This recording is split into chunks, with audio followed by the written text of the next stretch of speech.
You can't say, look at me, aren't I clever? I've built this little cornflakes business into a big empire and I have triple bottom line. When you do it once and you don't do it again, but you say you do it again, and when the media come and catch you out, you get all uppity about the media invading your privacy. Well, there's no doubt that the campaign's been dirtier and rougher than expected. Everyone told me I was in for a dirty fight, but it's really gone down to the low of the low. Last evening, Mr. Hubbard said that I had spent $16 million, and when I gave him the council facts that were correct, he refused to apologise. And for that matter, I have gone to my barrister today and we are suing Mr. Hubbard. I am bitterly disappointed in him. I thought that he was socially responsible and I thought that he was committed to the truth. I want to have a debate on reality of what will work for Auckland. He wants to play silly games. I reject his candidacy utterly. I think that a lot of the politics that we've seen in the election campaign have more to do with theatre than democracy.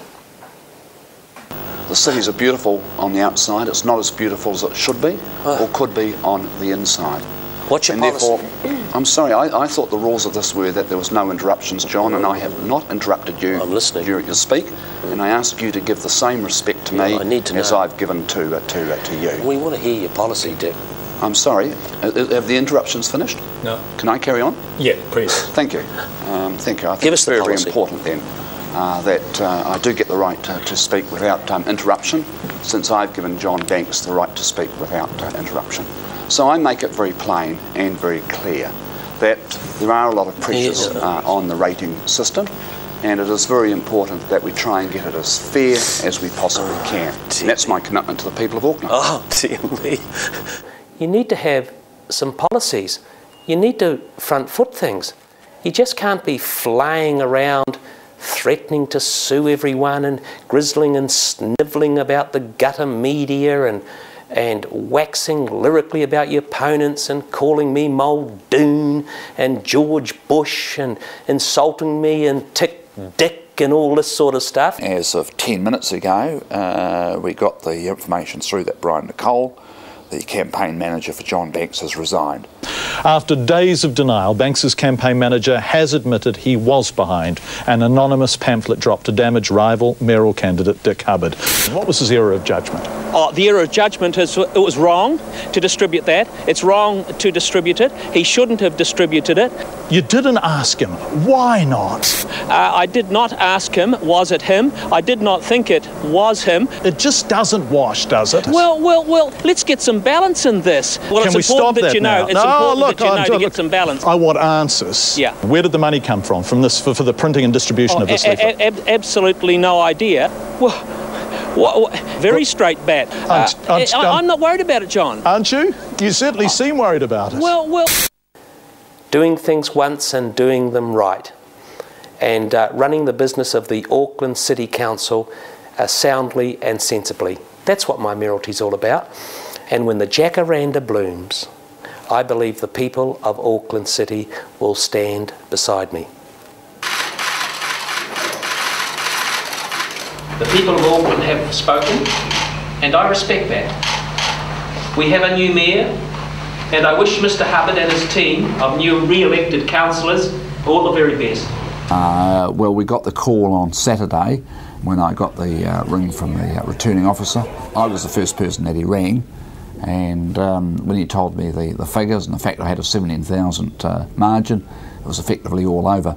It's not please, I don't make excuses.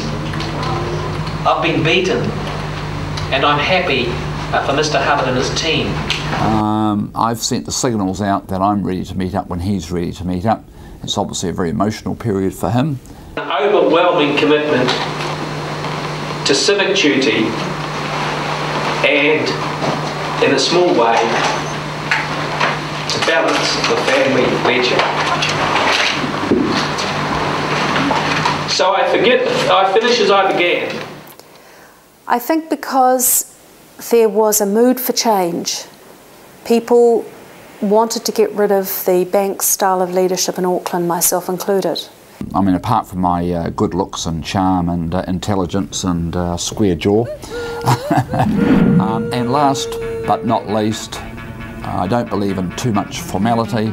I'm more than happy if I'm called Mayor Dick. It's got a nice ring to it, and by the way, it's spelt M-A-Y-O-R and not M-E-R-E. Nobody knows what the mayor does. Really, do they? Yeah. Cheerleader. You do? No. Well, you see, you're supposed to know. You've got to I mean, we've got politics degrees. We're supposed to know what the mayor does. That's important. I was actually going to run for mayor. I actually was, I'm not kidding.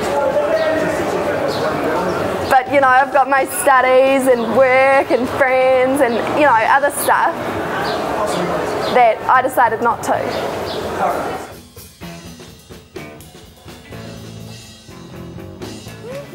Christine, you keep turning me off. Just didn't.